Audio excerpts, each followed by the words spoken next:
आज के जितने युवा भाई लोग हैं इनसे अगर कह दो गुरु करने के लिए तो कहते हम ये ढोंग में नहीं पढ़ेंगे, हम गुरु नहीं करेंगे। गुरु करना ढोंग समझते हैं। अरे पढ़ने के लिए जब जाते हो और जब पढ़ने के लिए जाओगे तो पढ़ाई कैसे करोगे? बिना गुरु के तो पढ़ाई नहीं कर पाओगे। स्कूल जब व्यक्ति पढ़ने जाता है, बच्चा पढ़ने जाता तो भैया स्कूल में भी एक गुरु होता है, शिक्षा देता है, वो गुरु ही होता है, वो भी गुरु है। और एक गुरु ये होता है जो भगवान तक हमें ले जाता है। दो गुरु होते हैं, एक गुरु वो जो हमें भगवान की शरण तक ले जाता है और एक गुरु वो होता है जो हमें शिक्षा देता है, पढ़ने के योग्य हमें बनाता है। ये बात लोमर्ष ऋषि के बेटा श्रृंगी ऋषि को पता हो, जो कौशिकी नदी में स्नान कर रहे थे। कौशिकी नदी का जल हाथ में लिया और परीक्षित को श्राप दिया है कि इति लंघिति मर्यादा तच्छिका शब्द में हने। श्राप दे दिया है कि जा आज के 7वें रोज यही तक्षक पुनः जीवित होकर के तुम्हें डसलेगा और तुम्हारी मृत्यु हो जाएगी। राजा परीक्षित को जब श्राप दिया है, लौट के आए और आकर के अपने पिता से कहा है पिताजी मैंने परीक्षित को श्राप दे दिया जो उन्हें 7वें रोज तक्षक डसलेगा और उनकी मृत्यु हो जाएगी। कहा है बेटा तुमने ये क्या किया? मैं जानता हूं तुम्हें क्रोध आ गया था, अपने क्रोध को शांत कर लेते, लेकिन तुमने जो इनको श्राप दे दिया है तुम्हें श्राप नहीं देना था, क्योंकि संतों की वाणी जो होती है कभी झूठ नहीं हो सकती है। क्यों रे बचने चाहे पड़ी जाए फीका, वो सल्त बचन पत्थर की लीखा। कोई और अगर बात कह दी तो कहीं करके टल जाएगी, लेकिन एक संतों की वाणी ऐसी है जो कभी झूठ नहीं हो सकती है। कहा हे बेटा तुमने श्राप तो दे दिया, लेकिन जाके उन्हें इस बात की खबर कर दो कि उनके जीवन के सिर्फ 7 दिन बचे हैं। इन 7 दिनों में जो भी करना चाहते वो कर लीजिए, जिससे उनकी मुक्ति मिल जाएगी, उनका उद्धार, उनका कल्याण हो जाएगा। फिर उसके बाद उनको मरना पड़ेगा। कल भी मैंने बताया था कि ये श्राप जो 7 दिन का मिला है ये परीक्षित को ही नहीं हर प्राणी को ये 7 दिन का श्राप है, क्योंकि इन 7 दिनों के अंदर हर एक व्यक्ति को जाना पड़ेगा। कोई अमर होकर के नहीं आया है, सबको मरना पड़ेगा। और इन्हीं 7 दिनों के ही अंदर कोई आज मरेगा, कोई कल मरेगा, ऐसा कोई दिन भी नहीं है जिस दिन भैया कोई मरता ना हो। आज अगर किसी ने जन्म लिया है तो किसी की मृत्यु भी होगी, क्योंकि बहुत बड़ी दुनिया है, हम सभी क्या जान पाए कहाँ क्या हो रहा है। जितनी जनसंख्या बढ़ती जा रही है उतनी घटती भी जा रही है। राजा परीक्षित को श्राप दिया है तो कहा है बेटा जाओ जा करके उन्हें इस बात की खबर कर दीजिए। परीक्षित भी घर गए हैं तो मुकुट को उतार के जब रखा तो बुद्धि जो थी काम करने लगी। परीक्षित ने सोचा अरे वो ऋषियों का जिनका मैं हमेशा सम्मान करता था और संतों की हमेशा सेवा करता था, और आज मैंने इतना बड़ा काम किया कि मैंने एक संत का, एक ऋषि का इतना बड़ा अपमान किया। संतों की सेवा जिसने कर ली है भैया समझ लीजिए उसका भी कल्याण हो जाता है, क्योंकि ये जो संत हुआ करते हैं ना शरण में पहुंच गया है, गुरु की शरण पहुंच गया है, समझ लीजिए उसका कल्याण हो जाता, उसका उद्धार, उसकी मुक्ति मिल जाती है। ये संत साधारण नहीं हुआ करते हैं, असली संत वही है जो कहते हैं जिससे कोई धन दौलत घर परिवार किसी चीज से मतलब नहीं। और दुनिया में ऐसे ऐसे संत भी पड़े हैं, क्योंकि संत का हृदय जो होता है कोमल होता है, संत की वाणी बहुत मधुर और बड़ी मीठी होती है। संत अगर एक बार तुम पर क्रोध कर दे तो समझ लीजिए कि अब आपका भविष्य बनने वाला है। संत अगर आपके ऊपर गुस्सा दिखाते हैं तो समझ लीजिए कि अब आपका भविष्य, आपका जीवन संभलने वाला है, सुधरने वाला है। तभी संत क्रोध करेगा, वरना तुम्हारे ऊपर क्रोध नहीं करेगा। तो बहुत लोग गुस्सा हो जाते कि बाबा जी ने हमको डांट दिया, हमारे ऊपर गुस्सा हो गए। अरे संत जब गुस्सा ही हो जाए जिसके ऊपर, तो समझ लीजिए कि इसका पूरा भविष्य संभलने वाला है, उसकी पूरी लाइफ बनने वाली है। इसीलिए कहते हैं कि संतों की शरण में जाइएगा, गुरु की शरण जाइएगा, जिससे हमारा आप सभी का कल्याण हो जाए। इतने भक्त बैठे, अच्छा यही बताइए कि हाथ उठा के बताना है कि किसने किसने गुरु किया है। गुरु किसने किसने किया है, हाथ उठा के बताओ। बहुत लोगों ने किया है। वाह भाई, समझ नहीं पाए हैं क्या?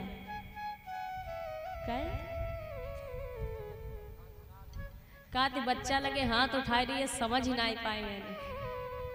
समझ सब गए। गुरु हम पूछ रहे, गुरु जिसने किया है, किसने किया? गुरु सबने किया है। ही बहुत जरूरी है। पता है, जब जिसने गुरु किया होगा और यदि अपने जीवन में अब चाहता है कि हमें ये काम करना है, तो उस कार्य में सफलता जरूर प्राप्त होगी, अगर आपने गुरु किया है। और बिना गुरु की सफलता नहीं प्राप्त होती है। तो इसलिए गुरु जरूर करिएगा, संतों की शरण जरूर जाइएगा। अगर अपने भविष्य को संभालना है, अपने भविष्य को सुधारना है, तो जरूर गुरु करिएगा, जिससे सबका कल्याण, सबको मुक्ति मिल जाए। क्योंकि गुरु तो हर देवी देवता ने भी किया है कि गुरु बिन भव निधि तरहि न कोई, और चाहे बिरंच शंकर सम होई। चाहे ब्रह्मा हो, विष्णु हो, महेश हो, कोई भी देवता भी क्यों ना हो, ये सबने गुरु किया है। तो हम आप क्यों नहीं कर सकते? आज के जितने युवा भाई लोग हैं, इनसे अगर कह दो गुरु करने के लिए, तो कहते हम ये ढोंग में नहीं पढ़ेंगे, हम गुरु नहीं करेंगे। गुरु करना ढोंग समझते हैं। अरे पढ़ने के लिए जब जाते हो, और जब पढ़ने के लिए जाओगे तो पढ़ाई कैसे करोगे? बिना गुरु के तो पढ़ाई नहीं कर पाओगे। स्कूल जब व्यक्ति पढ़ने जाता है, बच्चा पढ़ने जाता, तो भैया स्कूल में भी एक गुरु होता है, शिक्षा देता है, वो गुरु ही होता है, वो भी गुरु है। और एक गुरु ये होता है जो भगवान तक हमें ले जाता है। दो गुरु होते हैं, एक गुरु वो जो हमें भगवान की शरण तक ले जाता है, और एक गुरु वो होता है जो हमें शिक्षा देता है, पढ़ने के योग्य हमें बनाता है। राजा परीक्षित को जब इस बात की खबर मिली है कि आपके जीवन के सिर्फ 7 दिन बचे हैं, इन 7 दिनों के अंदर जो भी आपको करना हो कल, जिसके बाद तुम्हें मरना पड़ेगा। राजा परीक्षित जी दुखी नहीं हुए। राजा परीक्षित जी तो अपनी करनी पर स्वयं पछताने लगे कि मैंने जो किया है उसका दंड मुझे आज मिल रहा है। राजा परीक्षित जी अपने बेटा जन्मेजय का राज तिलक किया है, और राज तिलक करने के बाद में वहां से जो है चल देते हैं। शरीर पर सिर्फ उनके एक लंगोटी है, पहन के लंगोटी पत्नी को लेकर के वहां से जब चले तो गुनगुनाते हुए जाने लगे गंगा के किनारे। किसी दिन खाकी के अंदर जय हो हमें भी घर बनाना है। किसी दिन खाक के अंदर हमें भी घर बनाना है। किसी दिन खाक के अंदर हमें भी घर बनाना है। किसी दिन खाक के अंदर हमें भी घर बनाना है। किसी दिन खाक के अंदर हमें भी घर बनाना है। किसी के सामने अपना, जय हो। किसी के सामने अपना हमें भी मुँह दिखाना है। किसी के सामने अपना हमें भी मुँह दिखाना है। किसी के सामने अपना हमें मुँह दिखाना है।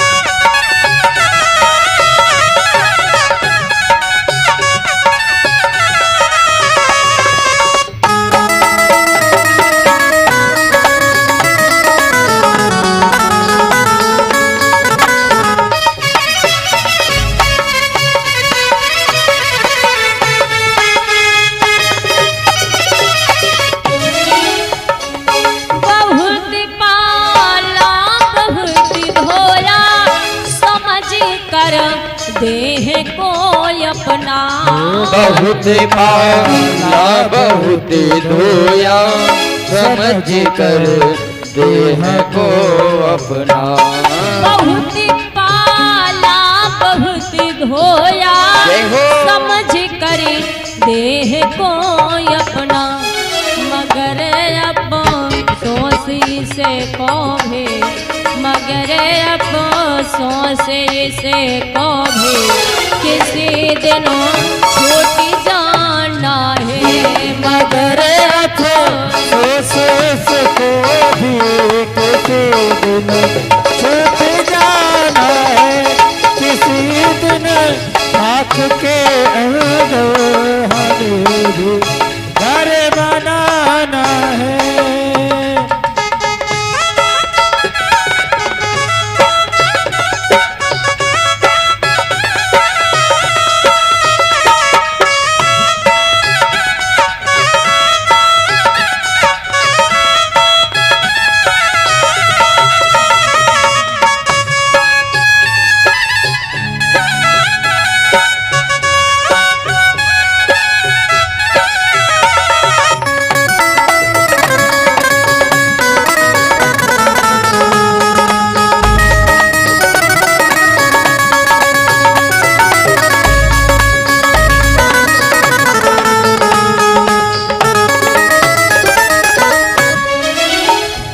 किसी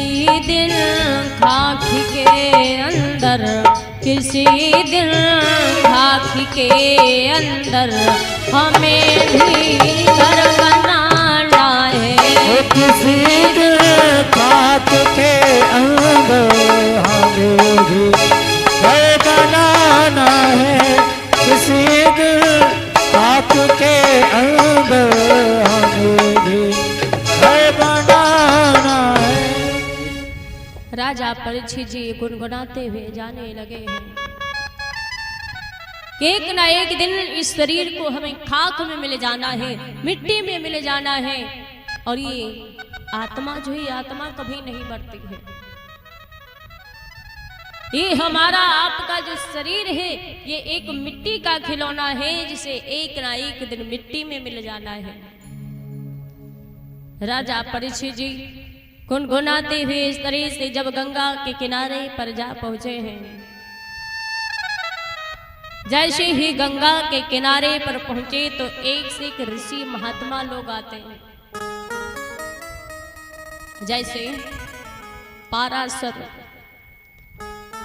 व्यास जी, जमदग्नि इत्यादि ऋषि महात्मा लोग आए हैं। इन सब से राजा परीक्षित ने पूछा कि आखिर मेरी मुक्ति कैसे होगी। और किसी ने ये नहीं बता पाया कि उनकी मुक्ति कैसे होगी। जब किसी ने नहीं बताया पाया है कि उनकी मुक्ति कैसे होगी, देव ऋषि नारद जी श्री सुखदेव जी महाराज के पास में जाते हैं। और जा करके श्री सुखदेव जी महाराज से कहा है कि आप चलेगा और चल करके परीक्षित जी को बताइए कि आखिर उनकी मुक्ति कैसे होगी, उन्हें कैसे मुक्ति मिलेगी। सुखदेव महाराज ने कहा मुझे क्या पता परीक्षित को मुक्ति कैसे मिलेगी, मैं क्या जानूं। नारद कहने लगे आप तो सब कुछ जानते हैं। जैसे एक कुआं है और कुएं के पास में एक इधर से अंधा व्यक्ति जा रहा हो और एक तरफ उधर वो व्यक्ति खड़ा जिसे दिखाई पड़ता है, तो किसका फर्ज बनता है उस अंधे को बताने के लिए भैया कि आगे कुआं है, कुएं में गिर जाओगे। कहा जिसे दिखाई पड़ता है उसका फर्ज भाई बनता है कि भैया आगे कुआं है, इस रास्ते से मत जाइए नहीं तो कुएं में गिर जाओगे।